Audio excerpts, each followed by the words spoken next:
नमस्ते दोस्तों, आज हम सुनेंगे शेर और चूहे की कहानी। एक बार की बात है, एक मस्तीखोर चूहा जंगल में घूम रहा था और घूमते टहलते वो जा पहुंचा राजा के महल में, यानी शेर की गुफा में। पहले तो उसे अंदर जाने में थोड़ा डर लगा, लेकिन उसे शरारत सूझी और वो जंगल के राजा की गुफा में घुस गया। अंदर पहुंचकर चूहा क्या देखता है कि शेर बेखबर सो रहा है। चूहे ने सारी गुफा में अपना आतंक फैलाना शुरू कर दिया।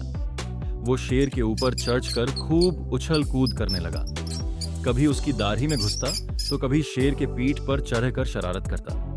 भला ऐसे में शेर नींद क्यों न खुल जाती। शेर की नींद खुलने की उसकी गुस्से भरी आंखें देखकर चूहा भली भांति समझ चुका था कि अब उसकी खैर नहीं है। लेकिन अब शरारती चूहा अपनी जान बचाए तो कैसे। क्रोधित शेर ने चूहे को अपने पंजों में धर दबोचा। चूहा करे तो क्या करे, कैसे शेर के पंजे से अपनी जान बचाए। उसे कोई विचार नहीं सूझ रहा था।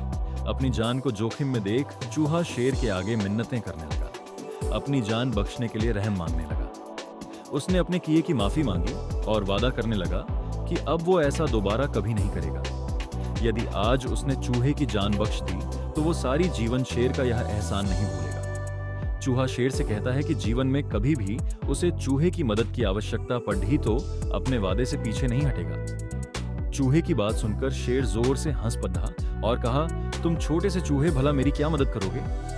लेकिन उसकी बातों को सुनकर शेर को चूहे पर दया आ गई और उसके नन्हे चूहे की जान बख्श दिया। इस बात को कुछ समय बीत चुका था कि शेर अपने भोजन की तलाश में जंगल छान रहा था और शेर को पकड़ने के लिए कुछ शिकारियों ने जाल बिछाया हुआ था ताकि वो शेर को कैद करके चिद्दिया घर ले जाएं और लोगों के सामने उसकी नुमाइश करें।